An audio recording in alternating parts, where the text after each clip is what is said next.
Hey, what's up, everybody? Thank you for joining me today and clicking on this video. If you haven't already, hit the like and the subscribe button.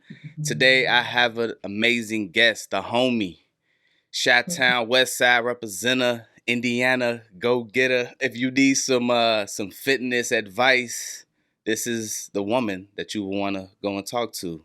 I love her heart for children and teens and all the amazing work that she is doing. She helped me get these two medals that y'all see behind me. The one and only Julia Butler is in the building. Hello, happy to be here. Oh man, how are you? How are you doing? What's going on with you? Good. Happy that it's the weekend. Loving that 2 whole days. We got nothing planned. So normally we've got football games on Saturday, but it was last night. So we've got a whole weekend to just relax. So very excited for that. Nice, nice. Mhm. Yeah. Cool. Um, so let the viewers know a little bit about who Julia is and some of your passions. Yeah. So I'm Julia. I do love fitness and exercise. Um, I have been a certified group fitness instructor since 2018. I believe that's right. Yeah, 2018, and a certified personal trainer since 2022. Um, I'm like, wait, when are my certifications? When did I take Yeah. those courses? If it was during COVID, nobody knows when it was what, because everything was just 2023 was just 1 year. yeah. Um, and in between those, you have to have continuing education, and so I've gotten my specialties in prenatal and postnatal fitness, as well as nutrition specialists, like specifically fitness nutrition. And I love a good fitness challenge. I love endurance races. I've done a half Ironman, a marathon, a handful of half marathons, one with you. And Which she dusted me, by the way, but we'll get into that at another time. another time.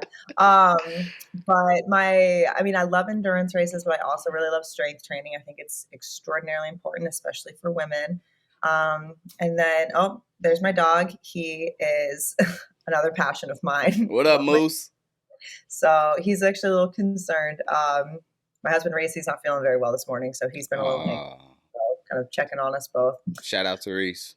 Shout out to Reese. So my husband is a football coach, so I'm very passionate about football. Love football.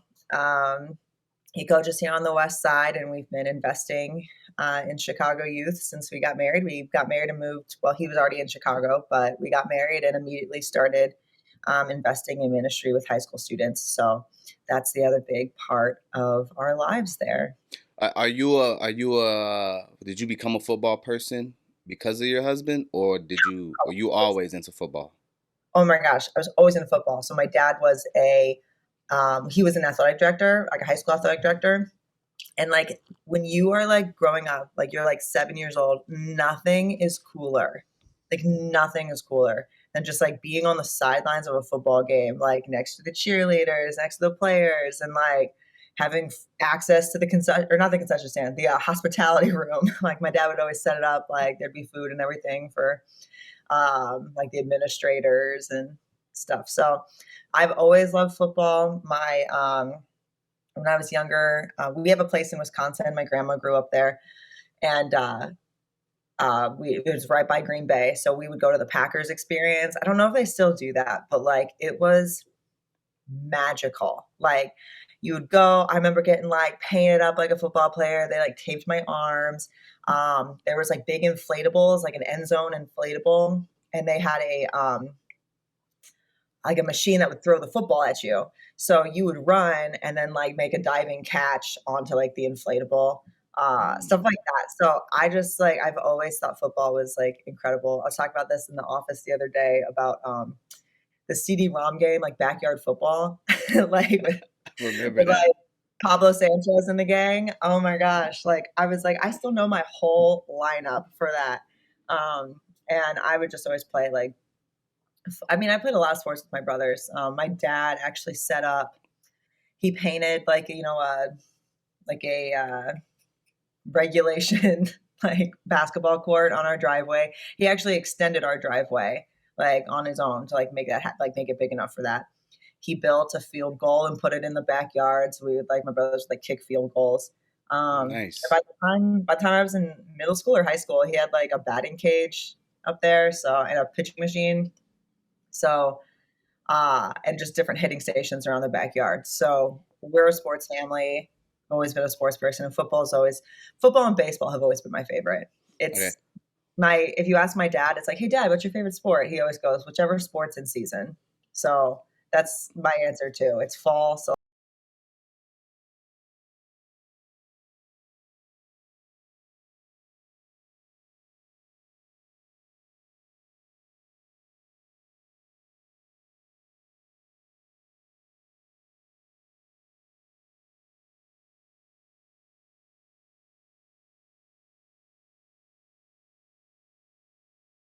Wheaton football is the greatest thing on the planet. Like I am a diehard Wheaton football fan. So I haven't been to a game in a while. Just we've got our lives out here, but I keep track of how they're doing and stuff. So and it's more close to home. Like it's not like I'm like, oh, I watch. You know, I, they're not on TV and they're not like they're a D3 school. So but they're close to home. Like we know players on the team. They've helped out with like some of the high school guys and like the football team here. And we did a mission trip with a group of them over in like back in the spring. And one of the coaches is like a really close family friend. So it's like more close to home. Mhm. So and Reese played Wheaton football. So we have all this Wheaton football memorabilia, and that's my number one team. But for like watching football, I love the NFL. So, share with me a fun fact about yourself. A fun fact. My Duolingo streak for Spanish is like 142 days, so going strong. I'm really proud of that streak. You want to say something in Spanish? No. But it's over 100 days. You should be able to say at least one or two sentences, though. Uh, Quisiera un café, por favor. I would like a coffee, please. That was good. That was good. Thank you. Uh, that's cool. What made you want to get into that? Get into Spanish? So actually, we did a mission trip in the DR with with a group of Wheaton football players, and it was Reese is really good at Spanish, so he was able to communicate a lot with like the kids and the people there. Um, and I was able to speak to like the little kids, but just I don't know, being in a different culture and being I don't know, like you really want to communicate with somebody and there's a language barrier. And there was one teenager there who was like learning English. So she would speak in English to me and I would speak in Spanish to her and we were able to understand each other. And that was just really, really cool.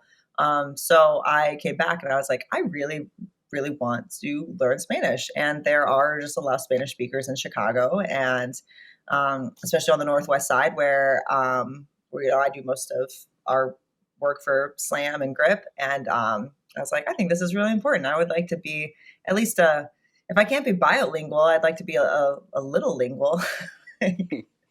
So yeah, that was the inspiration for that.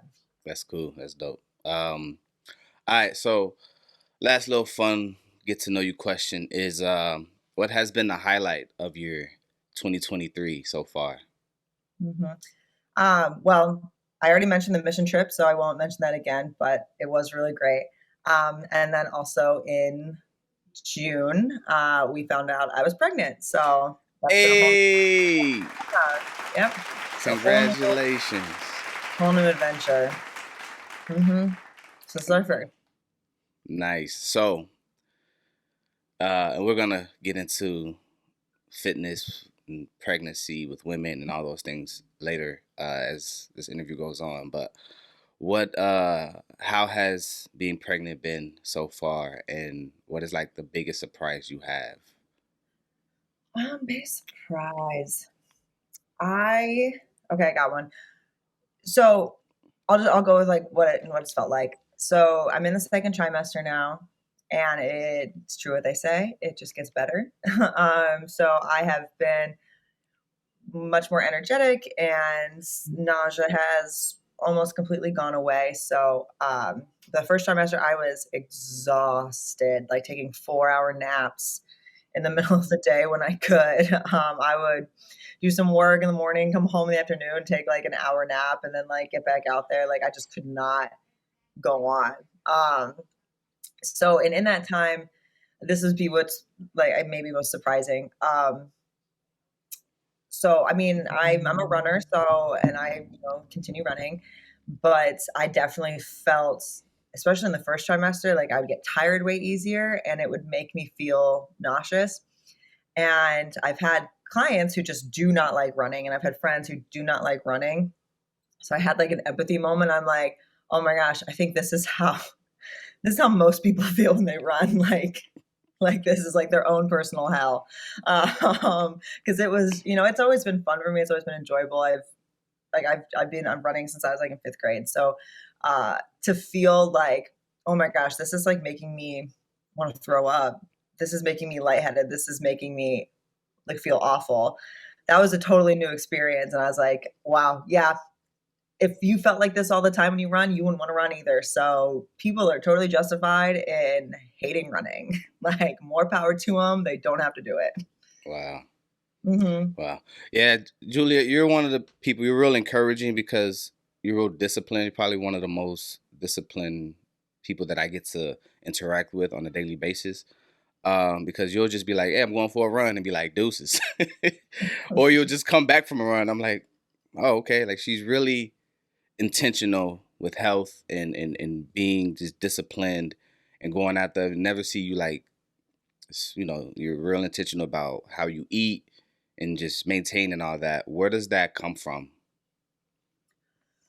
Well, a couple things. I just really enjoy it. I really enjoy running. I really enjoy lifting. I really enjoy exercise. And I think that everybody carves out time for the things they enjoy, or it's easier to carve out time for the things that they enjoy.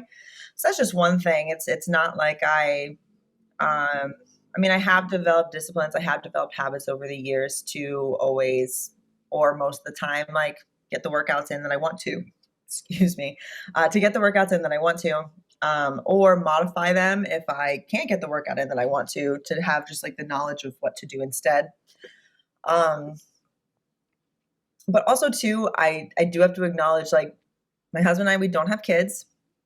We have flexible jobs, and I have like the privilege of like a home gym. I've like saved up money and bought equipment, and then people have gifted it to me knowing that that's important to me. So I recognize that there are a lot of barriers that I don't have in my life at this moment that other people do. Um, like I think, like you, Derry, with like 5 kids, it's a little harder to fit in a workout. Or you have to be more creative about it and think about more things than I do if I want to get in a workout. Yeah. Um, just like like a mom of young kids, or if you're a single mom, or if your work schedule is just more inflexible. So I do recognize there's a lot of obstacles to these disciplines that don't exist in my life at this moment. That I do think like establishing some habits when there aren't obstacles is helpful, Yeah. for when those obstacles do come. But it does play a big part in it. Like I definitely do not have a lot of barriers to exercising and to um, like eating in a nutritious way that other people might have. So that is a big part of it. Have you thought about those barriers now that you're expecting and, well, I don't like to say you're going to be a mom. You are a mom now and thinking about once the baby is here and you're not going to be able to have that freedom, so to speak, when the baby's here. Hmm. Yeah, I've thought about like, wow, this will change our lives forever. I remember when one of my friends was pregnant, and it like struck me. And this was like 6 years ago. We were just asking like, oh, how you feel, all these things, and she goes, I think one of like the weirdest things to think about is, and they're having a little girl. She's like, she will always be a part of our lives from here on out. And it's like, what an irreversible change, and it's a good irreversible change. So that I've thought about that a lot. It's like, yeah, like our lives will truly never be the same again. Um, so I think that, like, I mean, like I said, I really enjoy activity. Um, and I think that really accessible ways to get exercise are just going, and one of the best ways is just going on walks. We have a dog, so it already is conducive. He needs to go on walks too. So I've thought about like equipment and gear, like, strollers that are good for walking and for running, and how to make that a part of our day in the morning, because it already is. So I think that, obviously not right after, like not like immediate postpartum, but as recovery is happening, and like recovery is more towards the end. It usually takes about, like, on average, like 6 or 8 weeks for most women to start resuming like some normal activities. But again, everybody is different, so it could be longer, and it's all, like your doctor clears you. So I think that going on walks is just going to be a great entryway to getting back into just like daily rhythms of movement. And yeah, like taking our baby along with us. I also did sign up for some triathlons next summer, so I have a little motivator to keep training and to get back, because I do think that helps. If you sign up for something, you want to do it. And I Mm-hmm. do think that my husband Reese like his job allows him to watch our baby at certain times, and so I think we'll come up with a rhythm that will allow him to get his workouts in, me to get my workouts in, and to still have the activity level that we want for our lives, to be able to maintain our energy levels and fitness levels. Definitely probably gonna see you running around the west side with a nice stroller. Oh yeah, Just getting the run in, pushing the baby. I'm thinking about putting on the registry just like a double or triple stroller, just so I already have it for the other. For the like, why for one? Just plan ahead. Yeah, absolutely, absolutely. So, let us know a little bit about your childhood. What was your upbringing like? Where you're from, and then family dynamics, faith. How does that fit into all of this? Yeah. I grew up in Indianapolis, Indiana, and I love being from Indiana. I love being from Indianapolis. I think it's a great city. I've got a lot of hometown pride. I have two brothers. I'm right in the middle. We all played sports. My brother's big sports. My older brother's biggest sports were football and baseball. He also played a little basketball. My younger brother played baseball. Both my brothers are really good at baseball. I ran cross country, played basketball, and did track for like a season, but that's only because they didn't let sixth graders play in the softball on the softball team. So, but I played softball, little league, all through middle school and a little in high school. Um, I stopped playing sports in high school. My brothers played all through college. So I just kind of started working out on my own, just because I liked being an athlete, but I didn't want to play sports in my high school anymore. My mom is a personal trainer. She still is. And she works out of her home. So that's kind of always been like, and I do that too. So, I mean, it kind of just shows that whatever's modeled for you as normal Mm, is, yeah. you replicate. So my mom always lifted weights. She always was really strong. I remember like her chaperoning events at my elementary school, and everyone was like, "Mrs. Zeller, flex," and she would flex, and like everyone like would just go nuts. Um, so my mom's really cool. Like she's always been really strong and athletic. And then my dad, like I said, is an athletic director, and my dad loves like every sport. So um, yeah, we just grew up around sports. In high school or college, if I wanted to make a little money, I'd like sell some tickets or work a scoreboard. So we're a very athletic family. We That was just kind of like what we all did together, and we were really competitive. I've actually been banned from family game night because this, which was my husband's implementation. He said, "No, you're not allowed to play games anymore because it doesn't end well." You're very intense. Like Julia, if anybody knows Julia, you're a very intense spoke person, and you're very outspoken, and yeah, you're a little intimidating. So Well, yeah, and add some sibling rivalry and like the fact that your little brother's been annoying you all day, and it's like, yeah, you're gonna throw some game pieces. So, not proud of it, but you know, my last game, uh, the last time things got really, really intense was like, I'm not even joking, like 3 years ago as like adults. So my husband just goes, "That's it for you. You can't do this anymore."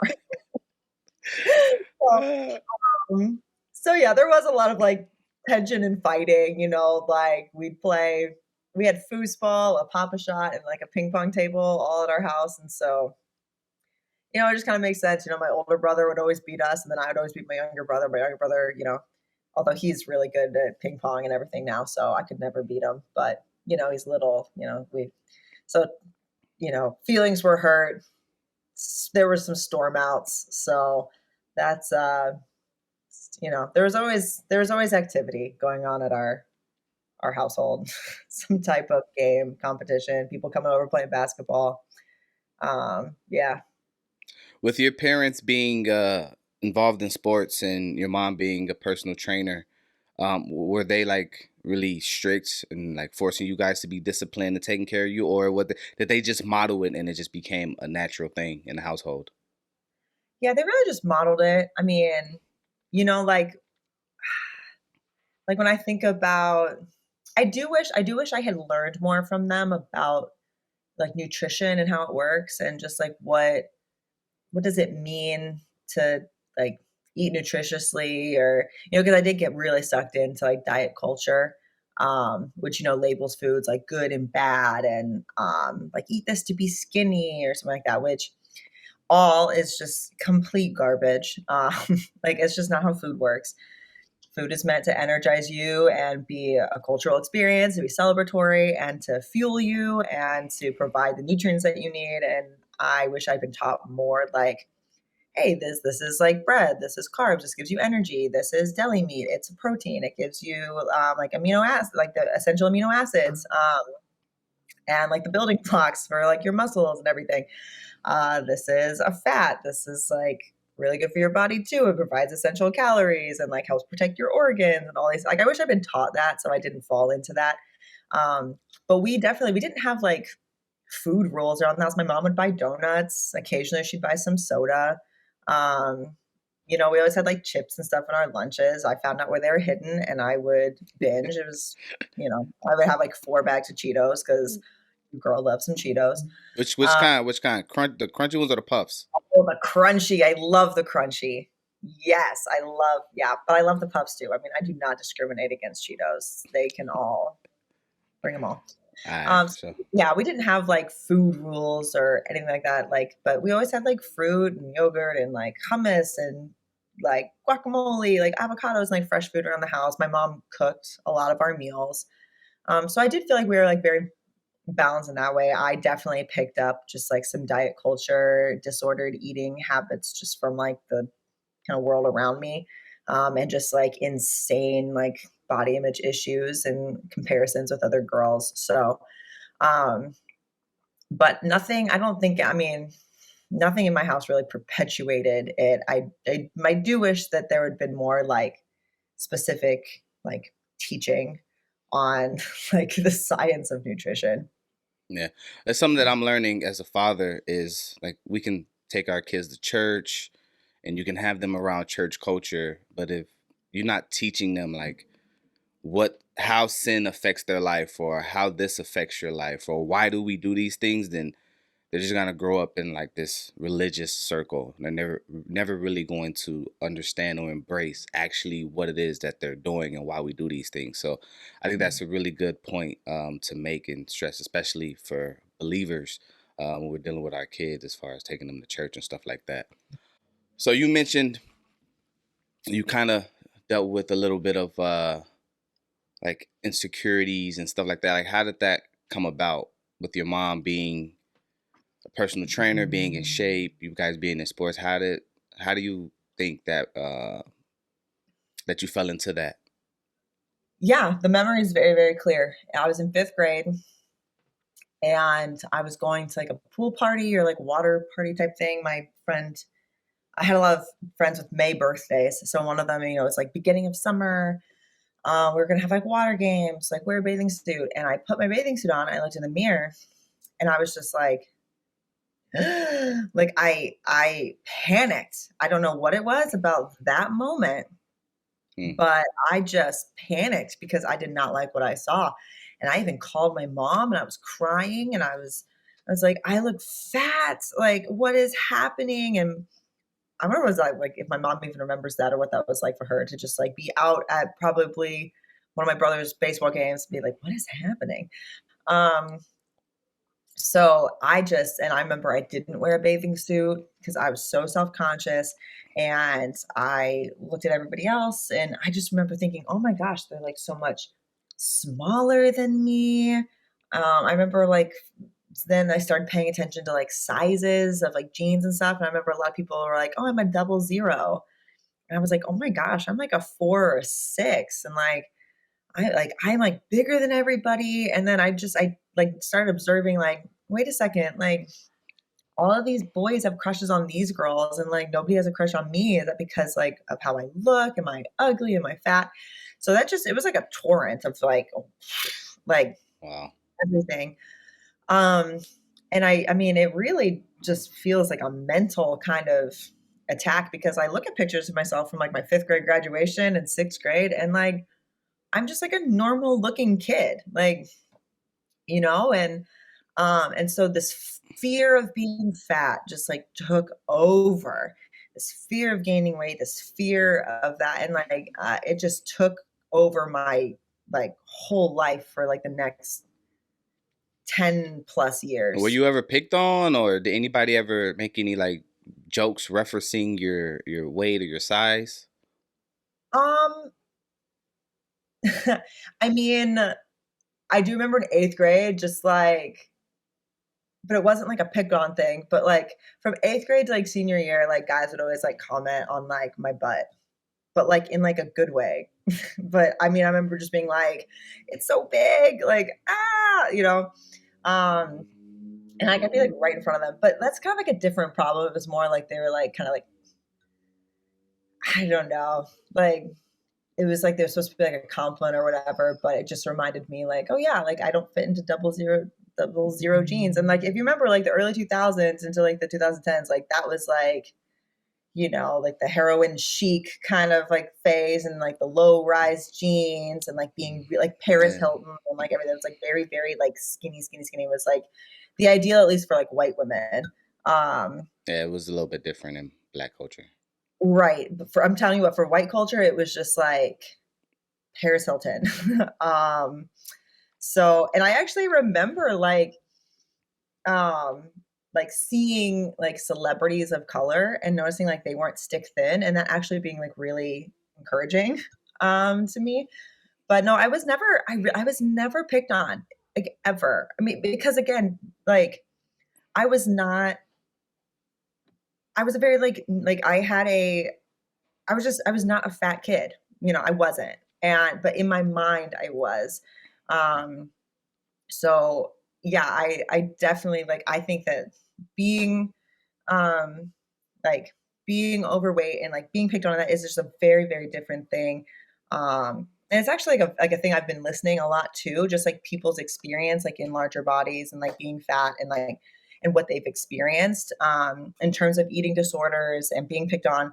And it's a very, very serious thing. And I can say with confidence that like it was not my experience. It was just a mental, nothing from like, well, not, I can't say nothing from the external because like, again, like there is just like, there are little comments that are made here about food here and there. And you see different like diet culture, like advertise it like Slim Fast, like I remember those commercials. And then also the little Yoplait yogurts of like, and like the little song was being sung, like fit as a fiddle, feeling so good. And like all these like girls in like hula scoots with like really thin, like flat bellies.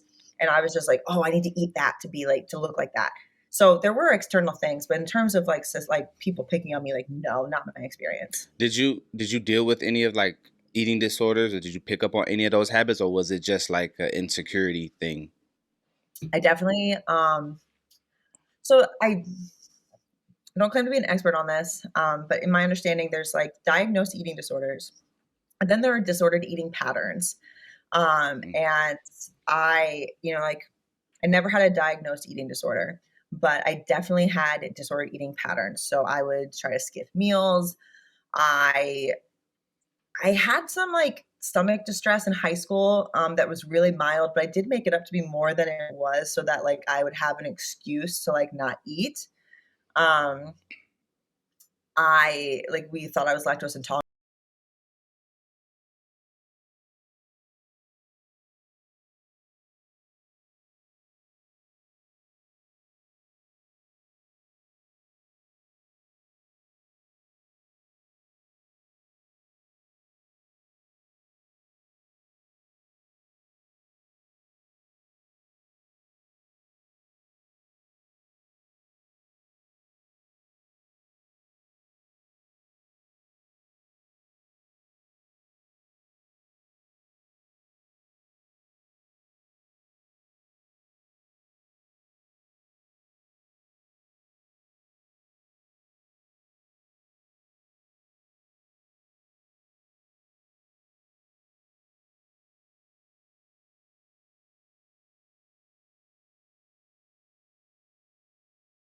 From that and realizing this is not the purpose of exercise. Exercise is not about punishing your body for whatever you ate or whatever you want to eat. It's not about punishing it to look a different way. Exercise is about taking care of your body and doing something that's good for it, and training your heart and your lungs and your brain and your muscles, like the things on the inside.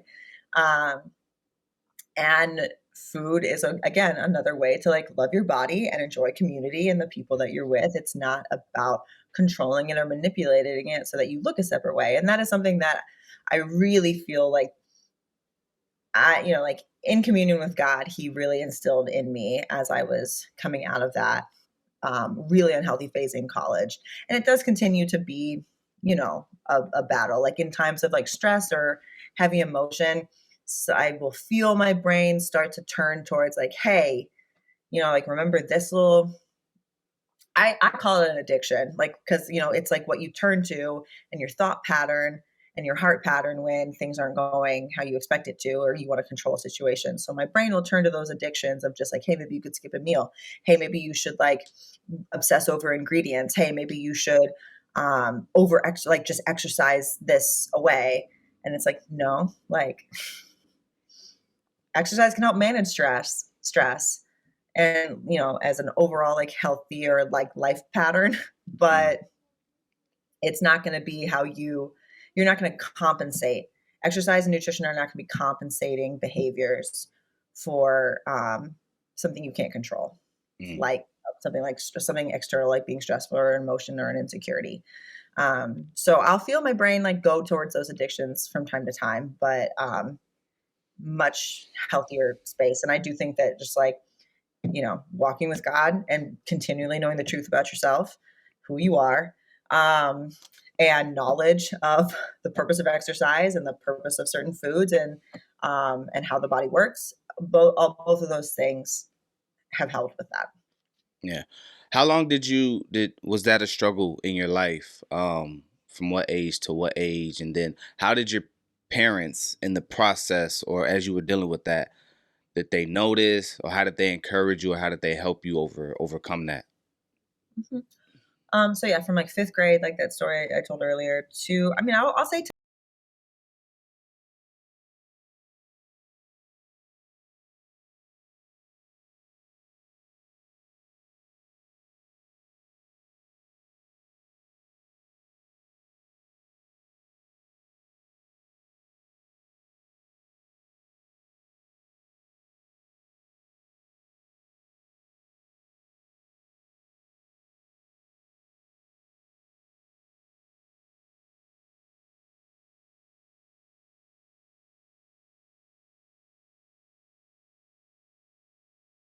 and my mom is you got to get over this. Just real to the point.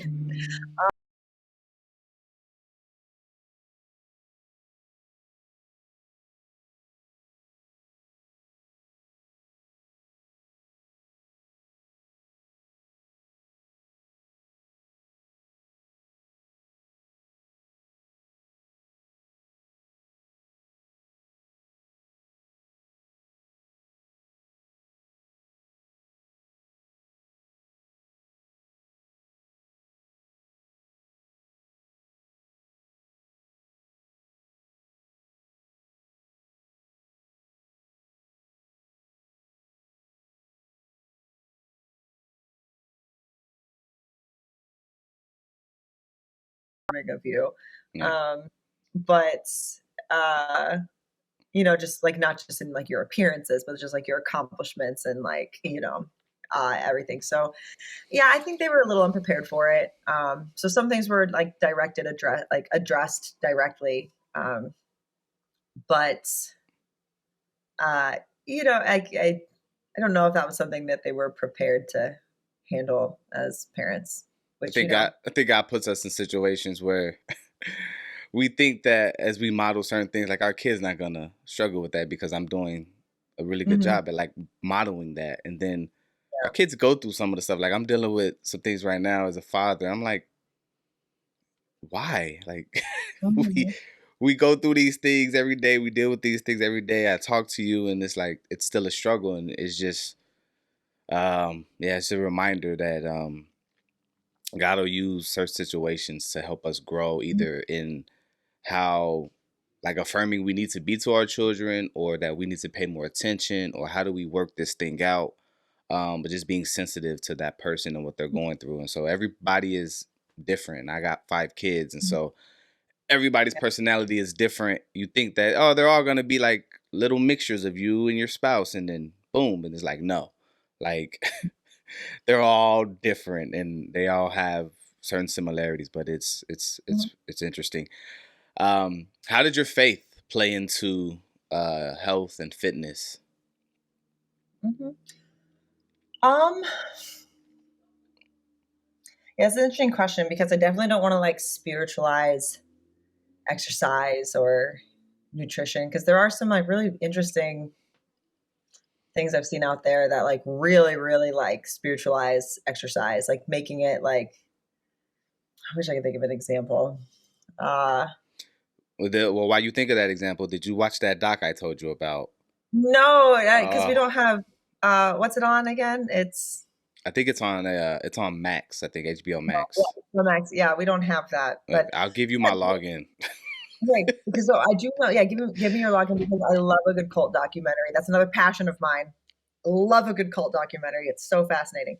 But there are a lot of those actually. There's a lot of like pseudo Christian fitness health like combination things that like really tie it together in a way that I think is just so idolatrous and just freaking weird. Like it's not that serious. So and like exercise is tied to like morality um and stuff like that. Like it's just really weird how yeah. So I want to be careful how I answer this question because I think that my faith was really helpful in healing from again like I'm still going to call it like addictions of like eating disorders and disorder or not again I don't want to say eating disorders I was never diagnosed but disordered eating patterns um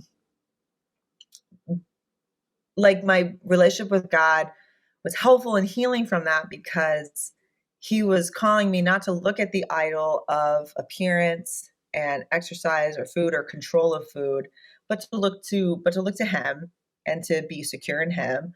And so that's just like a constant draw like back to him.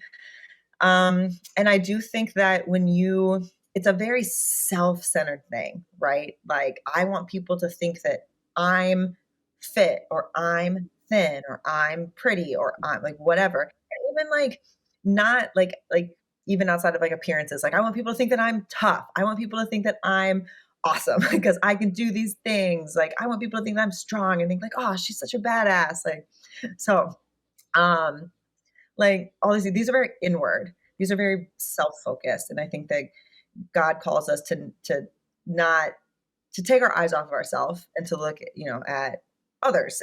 And to look at him and like when you look at him, you see others and you see other people's pain and other people's um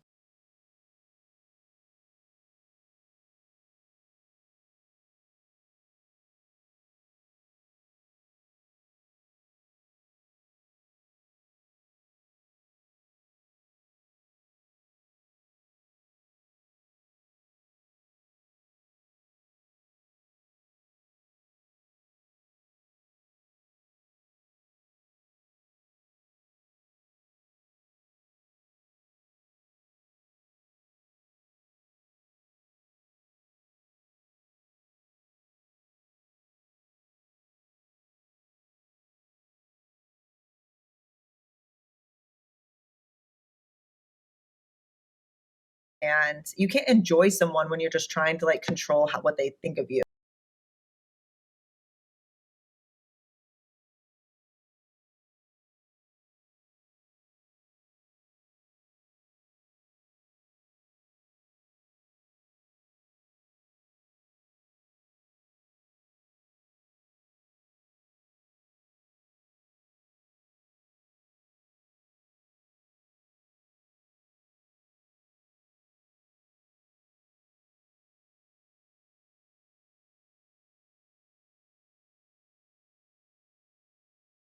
With other people.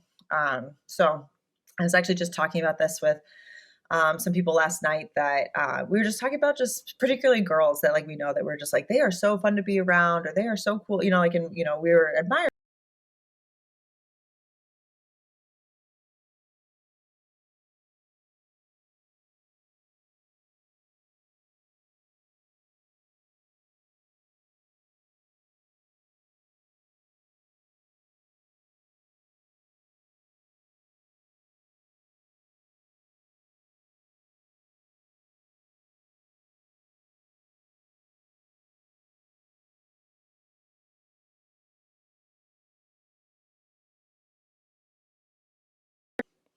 That's good. That's a good answer. What's some? I mean, I know there's no like direct right verses in the Bible is like eat this way, or you need to look like this, or only take in this amount of calories a day, right? Um, Yes, exactly. what are some healthy principles though that we can learn from the Bible as far as health and fitness? First thing I think of when I think of that question is like I think about Daniel. Now, even though um, it doesn't say to eat like this, but it talks about the natural diet that he partaked in when we talk about the Daniel fast. A lot of people, a lot of Christians use that as like a standard, or something that they can be like, hey, we need to be healthy as far as salads and all that stuff. What do you say to that? See you. I'm gonna rip that to shreds. I'm All right, going to all right, destroy that. Okay, rip it. Daniel. Okay. Ah! The story of Daniel is not a story about how to eat. The story of Daniel, particularly in Daniel 1, is a story about how he miraculously gained fat and muscle by eating vegetables. If you know anything about nutrition and science, you can't get fat and muscular. You can't gain body mass from eating vegetables.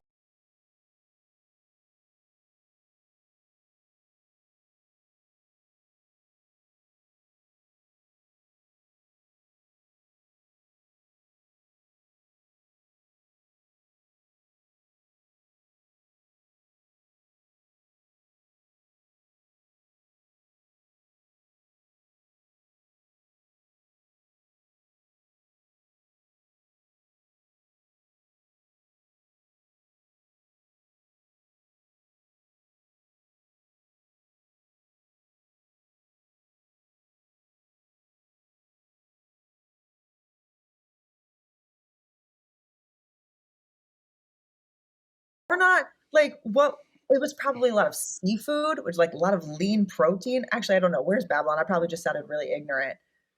But I'm going from like Jewish law because there were some things that were not allowed, like with certain like shells and stuff. Right. I'm probably gonna sound. I'm just gonna.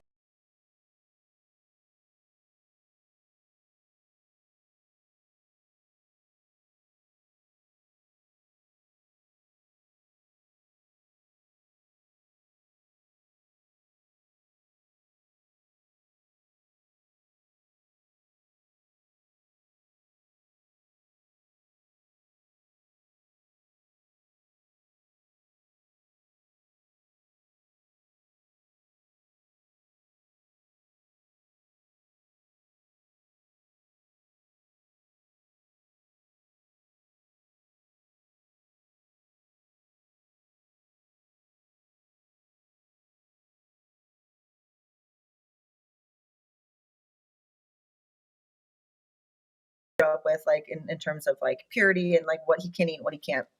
So whatever it was that was on the table, and Daniel was like, I can't eat this and like obey the law that I'm used to. So he had a plan and he went to like the steward and he was like, I'm not going to eat this food, but I'll give you like, here's my suggestion.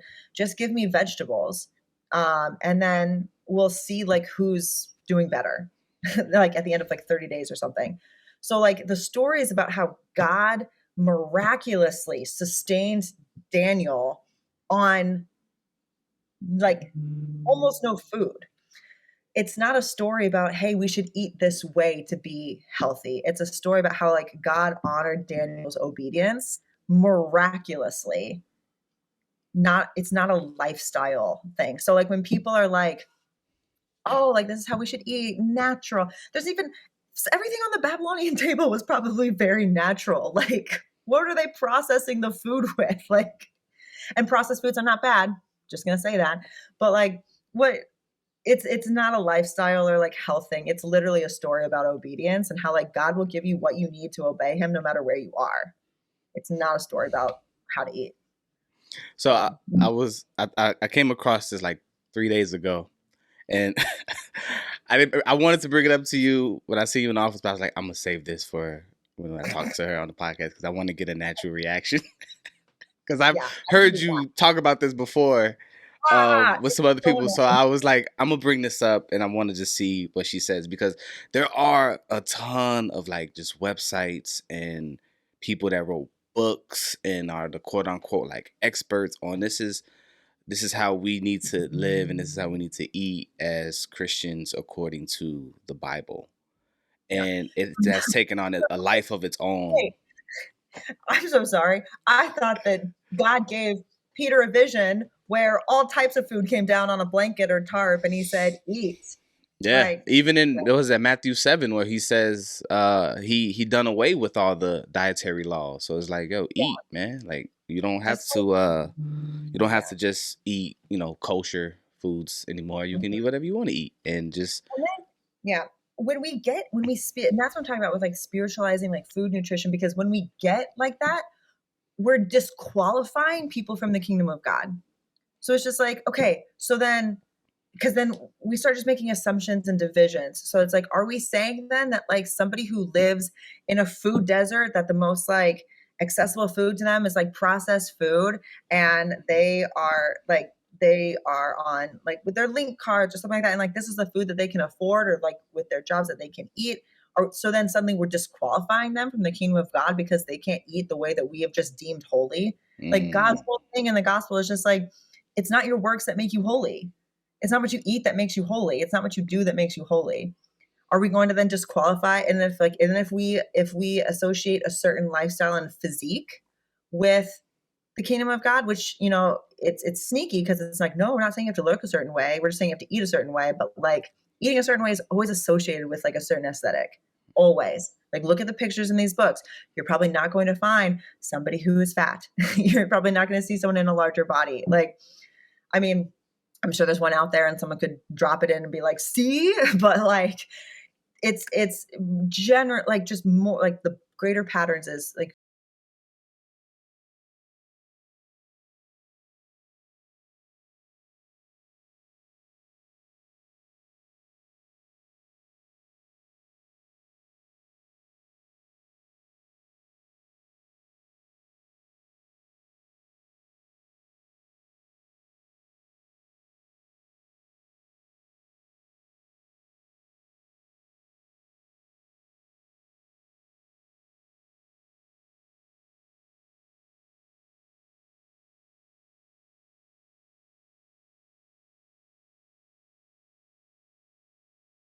and just say like me, like I got this Papa John's gut right here and I need to get rid of it. I can't do that, not to the same degree that you do it. So I think it's confusing and it's disheartening because you reached a point in your life where you can eat like that. Where I can't eat like that. I need to start in a different space and then possibly build up to that. But what do you say? What do you say to that? so there's I'm borrowing this phrase from a friend of mine. So it's like, I am in life like a Christian. I believe in God, like God the Father, God the Son, God the Holy Spirit. That is my like worldview. For food, I'm a food agnostic. There are no good and bad foods. I'm borrowing that phrase from a friend of mine. So like you do have these like bodybuilder, gym rat kind of guys, and it's like to bodybuild, you need to have a certain amount of a certain amount of each macro to like attain your goal. So a certain amount of carbs, fat, and protein. And so not knowing too much about this world, I do know that there's just people with like different, they fall in a different spectrum. So it's like if you need to eat, I'm just gonna throw out a number, like 200 grams of carbs in one day, you could get that from rice, bread, potatoes, fruit, or you get them from gummy bears. So there's people that like they hit their like in that bodybuilding kind of gym rat world that you're speaking of, which I'm assuming is like what it is. Like they are getting those carbs and their recovery carbs because you do need quick digesting carbs after a workout to like replenish your muscles and with glycogen and like your body with like that fuel. So you can get it from gummy bears. You can also get it from like piece of toast, like, So I'm just like, do what you want. But what's dangerous is when they put that online and they just are people with absolutely no like medical degrees or certifications or education are just saying like, this works for me. So like you should do it, that's and without teaching like the principles of it. So, like this same friend of mine, he is competing in a bodybuilding, like who said he's a food agnostic. He's really passionate about nutrition and like the rules of nutrition and like the science of nutrition. And so he knows how to eat to attain his goals. And so he did his whole bodybuilding training eating just Chick-fil-A. And he looks absolutely shredded. And he does that to like, not to just like, look at what I can do with my metabolism. He does that to show like, hey, if you are training and you have goals and you can't eat perfectly like clean all the time, which is just, I don't like using that word clean when I put air quotes around it because it's like, what clean, what? No. Like, and you have to like, you're on the go, you eat some fast food, like it's okay. Like there are no good and bad foods. Like you can make food fit into your goals and just make smart choices for your body.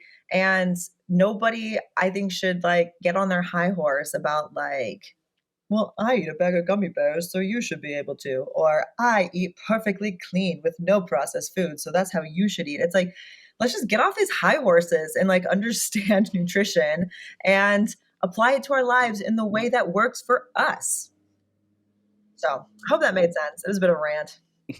No, But you're I'm a food agnostic. There's no good or bad foods. There's just food with different nutrient densities. So choose according to your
number one thing. No, there is no like one healthy body type. I think you can have health at all like different body types and different phases. Like we know that there is a correlation between excess body fat and chronic diseases, such as like high blood pressure or diabetes or heart disease. But instead of looking at the things that actually help prevent those chronic diseases, like, like cardiovascular exercise, strength training, like a nutrient dense diet, those things help with the prevention or management of those diseases, as well as, like medical attention. But we've made it more about losing weight. So it's like, oh, you're at risk for type 2 diabetes. Well, lose 50 pounds instead of, hey, you're at risk. Start moving a little more, like start getting some walks in, start incorporating like these fruits and vegetables into your diet, or whole grains or something like that. So it is really interesting, even I think in the medical world. Again, I'm not claiming to be an expert. I'm just kind of, this is things I've read, things I've listened to that dive deeper into these things. The solution always is like lose weight instead of, do the implement the like habits that actually like lead to greater heart health or lung health or muscle health. Like, Right. so yeah, I think body shaming is stupid. It's like no one should ever do that. Because if you hound on somebody who is overweight to and gosh, even saying overweight implies that like there is a weight that they should be at. So Yeah. it's just like these terms like are really interesting. So like if you harp on somebody to like, hey, you're fat, lose weight, um, but not telling them like how to do that, it's just lose weight. They could implement a lot of unhealthy habits and eating disorders and disordered eating patterns and achieve that weight loss, but they're like not healthier than they were. There might even be more unhealthy because like psychologically, and like there are actually like a lot of um there's like a lot of people with like fat on their bodies, and like people are like, hey, you're obese, you're overweight, you need to lose weight, and like they actually have eating disorders, Mm-hmm. but associate eating disorders with people who are like really really stick thin. And if you have an eating disorder, you lack the nutrients that your body needs to like function. And so I think that like it's not helpful to hound people, hey, you just need to lose weight. um I think that's like super super damaging. So I think that you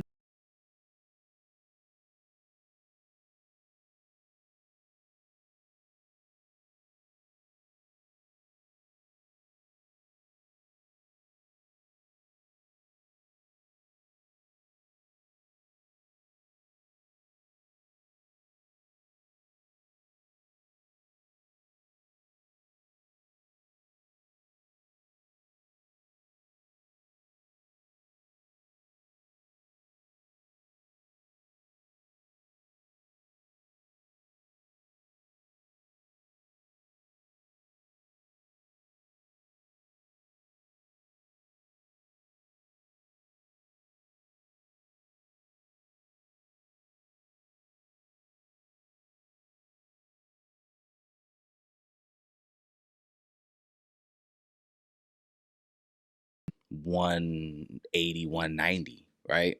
Um, and I was just like, why? What chart do you says? And so he got a chart that says if you're X amount of height, this is where you need to be on the weight scale. yeah. And I think that has been a big thing of well, I'm trying to think of the word to say, but it's not healthy or it's not wise to like give somebody this chart to say, hey, this is where you need to be. And I think I see how unhealthy it is because I look at boxing, I follow boxing, and so boxing has weight classes, but a lot of these boxers that fight in lower weight classes, that's not their natural weight. They have to like really, really train and exercise to keep that weight down because they naturally walk around at 165, 175, but they're fighting at 145. And it's like, whoa, like that's, 30 pounds difference than what you naturally walk around at. Um, and that's what happened to me. And I was just like, yeah, I can't get down to that. But you just told me that I'm super healthy, but at the same time, you told me I need to lose 50 pounds. So what's going on here? Like, how do I suppose to process that information? Yeah, it's really good. I think you process it critically. Um, so yeah, this is where it gets up. I really don't like people on the internet like speaking outside of their scope of practice. And I'm not a doctor, so it's like I can't give medical advice. So that's my disclaimer here. It's just like, like I'm not out here claiming to know more than doctors or anything like that. Um, it sounds like the chart he was giving you was like the BMI chart. which is yeah, it's like based off of like if you're this tall, you should be this amount of weight. It does, but that doesn't take in. I mean, the BMI has been like debunked so many times because, like people are gonna like the BMI chart has always put me in like an overweight category. Just like because I have more muscle and like I'm shorter. It doesn't take into account muscle mass. It certainly doesn't take into account like pregnancy.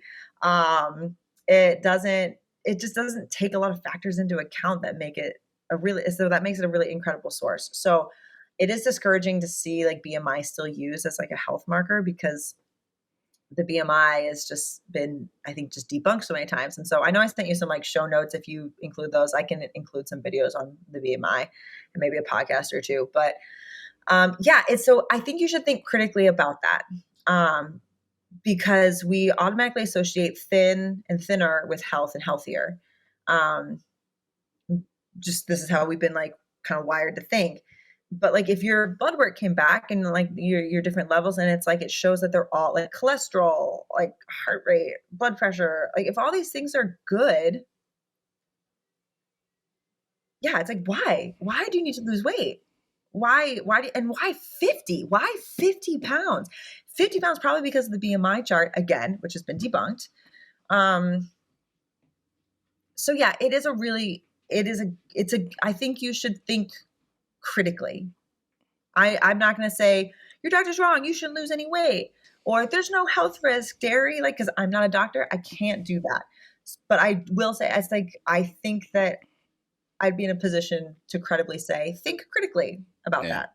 Yeah, and I have, and I'm like I said earlier, I do want to lose this gut. There's a old school saying like disease starts in the gut, and I just want to lose it because my center of gravity is off, and I want to be able to do this one basketball move that I used to do that I can't do because of this gut. Yeah. So, I just want to be able to be more active a little bit, and not I am a little bit more sluggish now at this weight, so I do want to lose for that reason.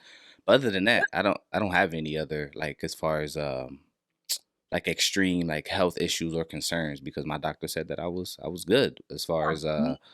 where I am on all the other things. But yeah. So Yeah. speaking of And sorry, and just one more thought, like what, like, yeah, like wanting to feel better in your body and like the movement, like and athletic finesse and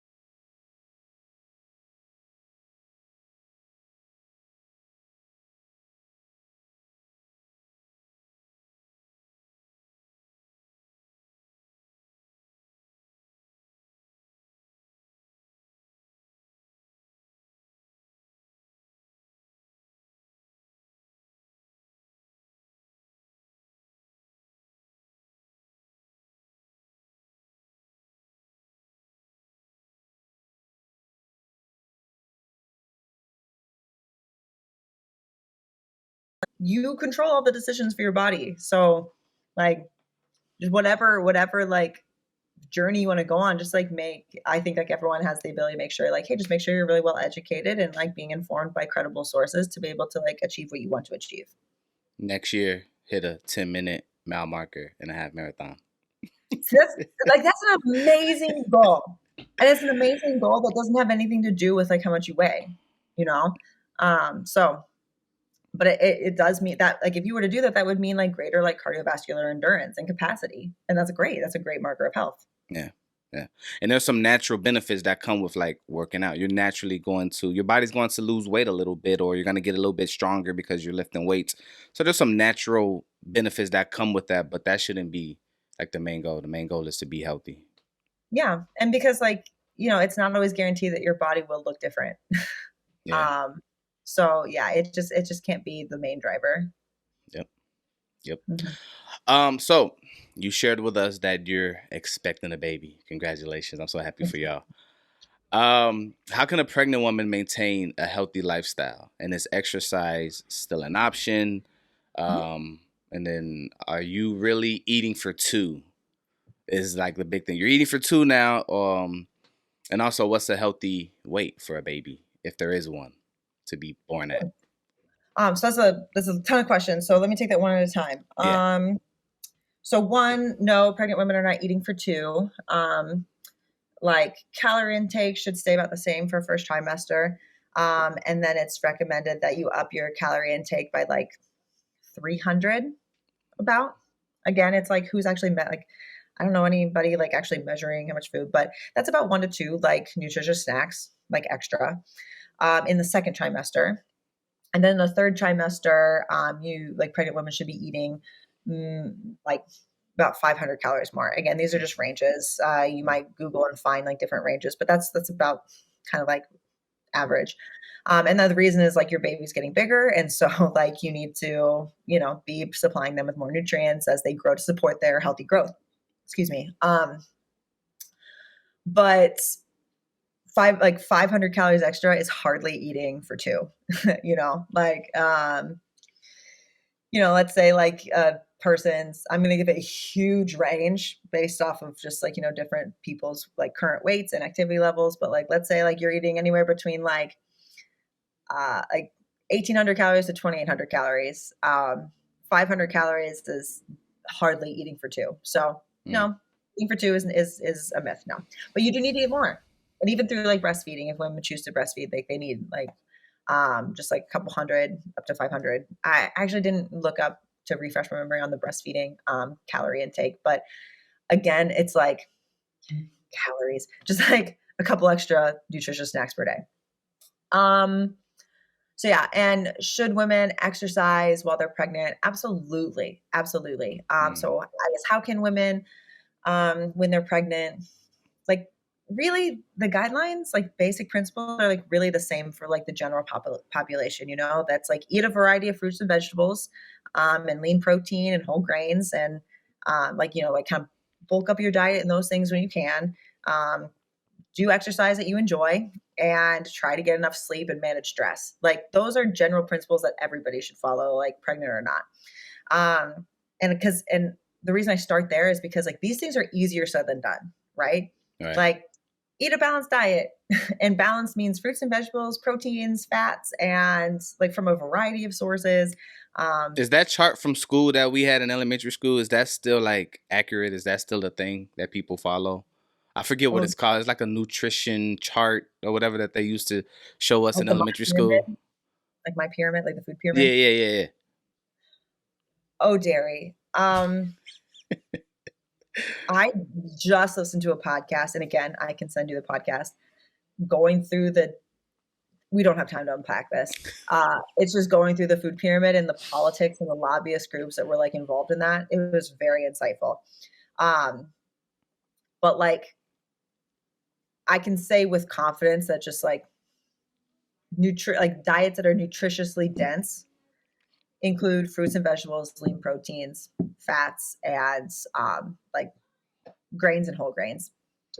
But like we just don't have time. I think this podcast was like an hour and a half, and it was dramatic. So I'll post it. Well, I mean, just for everyone's knowledge, Yeah, if they want to listen think to of some resources to give it. me, and then I'll drop them in the Yeah, description of this video when I post it. this podcast, like I love it. There's a lot of cursing, so just I guess content warning.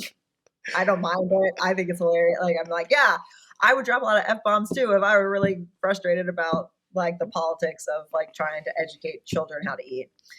So anyway, sorry, that's like total tangent, but yeah, just like these are general guidelines for everybody, like about nutrition, like moving, like walking, like strength training, like these things, like general population, everyone should be like trying to do those. But it's like it's eat and again, sleep and managing stress. Those things are really, really hard to do, So I'm not just dropping them in like, yeah, just do this. It's like those are really hard to do. The And one like thing when that you're we haven't, sorry to cut you off. The one thing that we haven't really brought up is like water intake. oh yeah, drink water. Yeah, sorry, forgot that one. So yes, drink water. Stay hydrated. Yes. Good call. So these things are easier said than done for the general population. And then when you're pregnant and you're dealing with nausea and fatigue and like hormonal changes and like emotion, like, you know, your stress levels like could be all ups and down. And like some women, again, I am in a very privileged position that like I am married and my husband and I are in like a good financial situation and like he's excited about having a baby. Like someone, not everybody is in that situation. So they might be experiencing more stress about having a child. So I say these guidelines knowing that like these look different for everybody and it's easier said than done. But just like these are the things that I know are like beneficial and they can look different for everybody. So the specifics about what's really good in pregnancy, exercise is really, really beneficial. So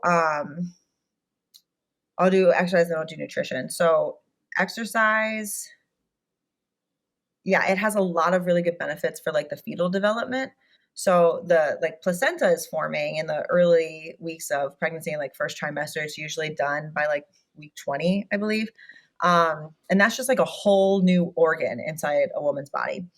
So it used to be believed that exercise was not beneficial for the baby because whenever you exercise, blood and blood delivers nutrients, blood moves away from organs into like working muscles, right? So it was believed that like, oh, if a pregnant woman exercises, they're taking nutrients away from the baby via the placenta because then blood flow will like, you know, move away from the placenta because it is an organ.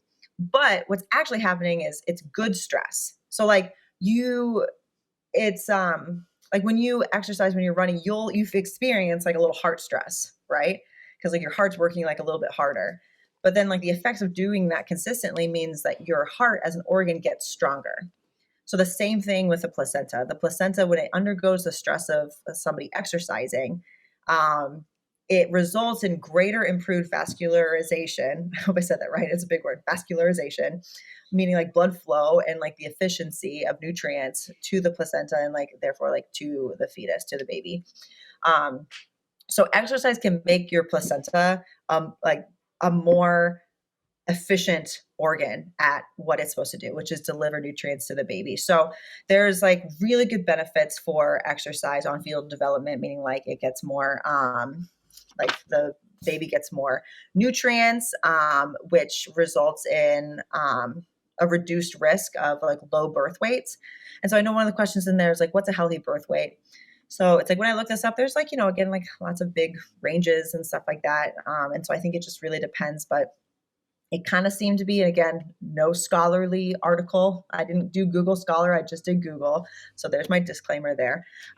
Didn't read any medical journals, but it kind of seemed to be that like around like 5 pounds, 8 ounces to 8 pounds, 12 ounces, like in that range was like considered a healthy birth weight. But again, like I think if someone's born at 9 pounds, is it like, oh no, it's just like higher birth weights are genuinely like associated with like a healthier baby.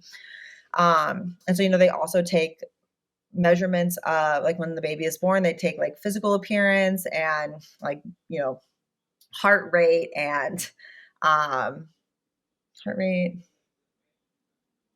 I don't know what it's called when they like, you know, respiratory health, but like they have like things like that they measure like a baby's physical condition. And so women who exercise, their babies have higher scores in those things. So I think they're called APGAR scores. And then heart defects can affect like as many as like 1 in 100 babies. And so women who exercise, there's a reduced risk of those heart defects happening. Again, it doesn't like guarantee anything, but we do see these correlations. And again, I sent you the articles with these facts in them. So people, if they want to read them at greater lengths, they can. So exercise can also benefit like the labor process. So the like labor is a really stressful and traumatic like thing for a woman's body to go through, but it's also really traumatic for like or I won't say traumatic, but like stressful for like the baby coming out. Like it's so you see that like babies' heart rates, they fluctuate throughout like the labor process. And so women who have exercised during pregnancy, those babies have greater capacity, like their hearts have greater capacity to like, you know, to fluctuate and to manage the stress of labor. And so this is really cool. So like the final part of labor, like the baby's head will like touch like the pelvic floor muscles, and it'll do this like twisting motion, and that's Yeah. like the final phase. And so a woman's muscles should be like responsive, strong, but also flexible and mobile to be able to assist the baby in that final motion. Again, medical terms here. Um, but so a woman who works out, like pelvic floor exercises are super, super important for pregnancy. And so if a woman's pelvic floor is more responsive and mobile and stronger, like it can assist the baby through that final part of labor. And then also like there have been some studies on long-term effects of children like post, birth on like so women who have exercised, just like what like childhood health has looked like. And so women who have exercised during pregnancy, those children tend to have improved cardiovascular health like into childhood. And then they've had, again, like shown signs of greater like motor coordination, as well as greater cognitive capacity as well. So lots of benefits for baby when a pregnant woman exercises. And like obviously lots of benefits for the mom as well. Like again, labor being I won't say easier because again, it doesn't guarantee, but just like your body being more prepared for labor and for the recovery of labor. And then also you have like the demands of motherhood right after. And so um, I see pregnancy and postpartum and then motherhood the same way that I do training for a marathon or for a like half Ironman or whatever it is. It's like you wouldn't just sign up for a marathon, not train, and then like show up at the start line and then like run the marathon. In Yeah, the no. same way, I think that's like labor. The recovery period for a marathon is like a week. Recovery for labor is like 6 to 8 weeks minimum. Well, that's from the So, labor part, but I read an article, and my wife, who has 5 children, can attest to mhm. this. Is the true time frame for women going through the entire pregnancy and birth process? Like the body really doesn't recover for like almost a year, like to be fully healed. So it's a Mhm. lot. It's a long process. And so, yeah, if I think like women, I take the philosophy of just like, yeah, it makes total sense. Like the recovery is long because it is an intense physical feat to give birth. And so you can train and exercise in a way to prepare for that physical feat the same way you would anything else. So exercises that are really beneficial for pregnant women, strength training is really, really important. And particularly core training is really important. So we have so training of the deep core. So the deep core muscles are your pelvic floor and your transverse abdominis. There's more in there, but I'm going to focus on those two. So the transverse abdominis is the muscle that like wraps around your spine, and it's like your innermost core muscles. And so that's the muscle that assists with pushing Hmm. and with breathing. And it supports your spine. And so there are exercises that you can do to specifically train your transverse abdominis. 360 breathing is one of those things. So you can breathe in a way that trains your core, and you can breathe in a way that trains pushing. And then exercises like a dead bug, where you're working in extension. It's like you're laying flat on your back, you're touching your back to the floor, so that your hips aren't flared and your core is kind of locked in. And you're extending your arms and your legs out, and so you're working in extension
training, but it literally looks like you're doing nothing, but you're doing a lot by training the pelvic floor.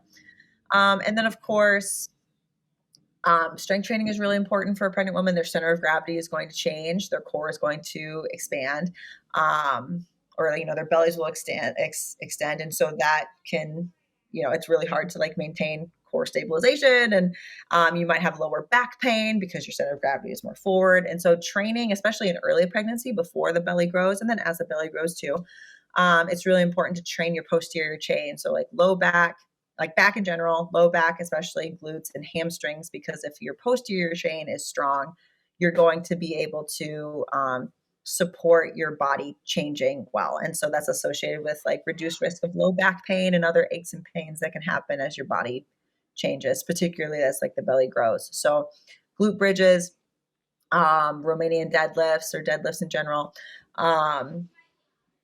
Sorry, my computer is had like a little pop up I had to get rid of. The RDLs and the other one I wrote down. Oh, like back exercises like rows. So anything training like the back of the body is really important. So those are a couple strength exercises that are really important for pregnant women to do.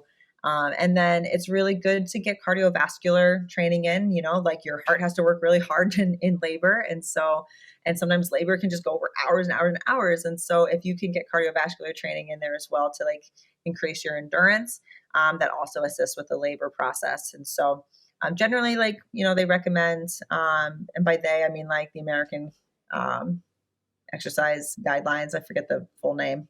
We'll link it in the show notes. But general recommendation is like low impact exercises like walking or swimming. But also too, like if women have an endurance built up for running, like they can keep running and then just listen to your body. Like if it just gets to be too much, like modify that to walking. And like I found the stationary bike really wonderful. I used to bike everywhere. I don't bike as much just because like I've fallen off of my bike a lot. I've been hit by a lot, so I'm just like, let's just take that risk out of it. In Chicago, it's crazy out here in these Chicago streets. Listen, I've had some tumbles on my bike, but stationary bike, that risk is eliminated. So I've really enjoyed using my stationary bike for cardio, for my cardio training. Nice. So I think I answered it all. Yes, like women should exercise while pregnant. If you already exercise, it's just like keep doing what you're doing, modify as your body changes, and really emphasize deep core training. Again, core, like training specifically for the TVA muscle in the pelvic floor, posterior chain, and you can train pushing. So do that as well. I can also link that, send you that resource. And I think I mentioned like the healthy birth weight thing. I think just someone look at a medical journal, they'll be able to tell you more, but generally like healthier birth weights tend to be like higher. And then, so I must have been really healthy. So I was born at 9 pounds, 4 ounces. Dorian was born, my oldest son, he was born at 9 pounds, close. It might have been the same. It might have been 4 ounces as well. He was a big boy when he came out. Yeah. So like healthier birth weights are higher. And so, I found like some range that was just like 5 to 8 or 6 to 9. And it kind of just depends. So again, I'm going to own my ignorance on that one. I do know that generally like, it's just like healthier birth weights tend to be higher. Yeah. So. Yeah. All my girls, except for Tahili, was born at 7. Everybody was 7 pound Great. Girls. Tahili was a preemie. She was born at 25 weeks. So she was extremely tiny. And Dash was 7. He was in the 7 pound range as well. So go to Wafa. Shop's closed. So cool. Last thing that I want to talk to you about. This is a question that we got is couples working out. So does the couple that work out together stay together? Yeah, funny question. Like I don't know, like maybe if like you both enjoy working out, like So I guess the direct question to you is, you seem I don't know how much Reese works out, but you seem to be the more active as far as running marathons and training. Um, how is the marriage dynamic between you two as far as working out and being intentional about going to the gym and just being healthy? Yeah. Reese does work out a lot. Like he loves getting on the bike here at home. He goes to the gym, I think like 2 or 3 times a week and does strength training. Um, he'll ride his bike lots of places as well. So he's really active. He's a former athlete. He definitely never enjoyed strength training as much as I did and do. Just because like it was something he had to do for so long. But I convinced him of the long-term benefits. And I was like, please do this for me. It's really important. But again, just like, like I spoke against just like over spiritualizing or over moralizing exercise, just like, like I don't think couples have to, like if one person in a marriage or in a relationship really likes to work out and the other doesn't, it's like, yeah, it's just the same as having like a different interest, Mm. like, somebody has one interest, somebody has the other. And then you find things that you like to do together. And if going to the gym isn't one of those things you enjoy doing together, it's like, I don't think it means the relationship or marriage is doomed in any way. It's just like, oh, you guys have different interests. Um, You guys but work like, out together? yeah, we do. Mm. Less lately just because of our schedules, but we used to go to the gym together and do some workouts. The workouts I enjoyed doing were not the workouts he enjoyed doing and vice versa. So it's like, but we did enjoy. We like going on runs together.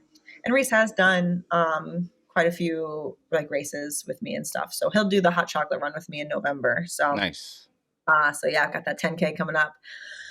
So TBD on how that's gonna feel. But um yeah, I mean, I think like couples who work out together stay together. I just think couples who spend quality time together stay together. So if your quality time is going on a walk, if your quality time is going to the gym, if your quality time is going out to eat, if your quality time is sitting and getting a drink and talking at a bar, like do it.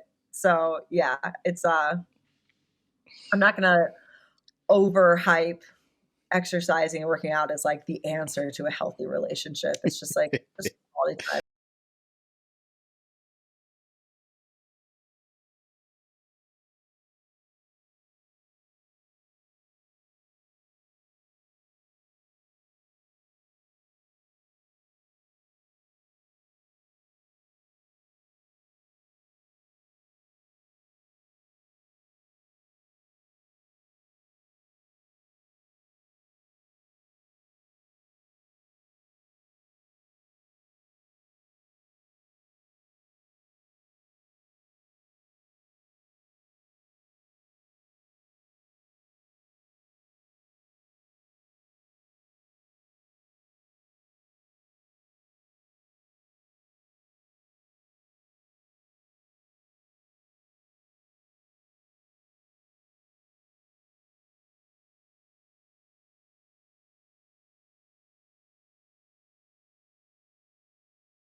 Certified, so American Council on Exercise, personal trainer, group fitness instructor. I have taken specialty courses in prenatal fitness, postnatal fitness, and nutrition. And then I just like listen to podcasts of people that have, like who are like dietitians, have PhDs, or they're like really passionate or like involved in, like not even like the fitness world, but just like the methodology of different studies and stuff like the things that like one of the podcasts I mentioned, the one on BMI, like they're not health and wellness and fitness like people with certifications or whatever, but they're really passionate about methodology on just like, and like how do you determine whether like a study on something is like true. So these are where like my thoughts and opinions have been formed. It's not like, deep like PhD stuff. So there are things I might have said that I'm like totally wrong about. And like if somebody knows the right or more correct thing, like they should call me out and like, so I can grow. Leave a comment. Yeah. So that is my like disclaimer. And that is really like my heart, because I really don't like, there's a lot of different like experiences and like lifestyles and cultures and stuff that goes into health and fitness. And it's just like, we all can, and no one should claim like, this is the way. I think that like, there's just like so much room for different things, like just for it to like the knowledge to be like bigger and bigger and more well-rounded. So yeah, it's definitely like my passion is exercise, because again, like I mentioned at the beginning, I just really like to do it. I really like going on walks. I really like strength training. I really like doing these races, and I naturally enjoy nutrient dense foods, but I also really naturally enjoy Cheetos. So like yeah, just my heart is like, I think that everybody's like decisions and thought process on just like what makes them like how they would implement like healthy habits, it all is individualized. It doesn't have to look like an influencer's, or it doesn't have to look like mine. It doesn't have to look like our coworkers or anything. It should look like what's best for you, and what is realistic and sustainable for you, and what makes you feel better in your own body. So I hope that makes sense. I guess those are just like my final random thoughts. Nice. Well, I appreciate your time. Thank you for all the information, the knowledge. If you've been listening to this, if you've been rocking with us for the past, what was it, like an hour and a half? Man, I hope you guys have learned some stuff, that you've been blessed by this conversation. If you have any questions or any critiques or thoughts, please leave a comment below, and I'll let Julia know, and then she will definitely respond to whatever. To engage in discourse that makes us not argumentative, but makes us more well-rounded in our knowledge of others. Yeah, don't leave no comment just like she's wrong. Like, let's talk. Like, make your comment be meaningful and engaging, and we want to hear your thoughts. So, man, this was fun. This was long overdue. We were supposed to do this a while ago, but it happened. And so appreciate you. And until the next one, my name is Derry. It's The Weird Perspective. I'm out of here. Peace.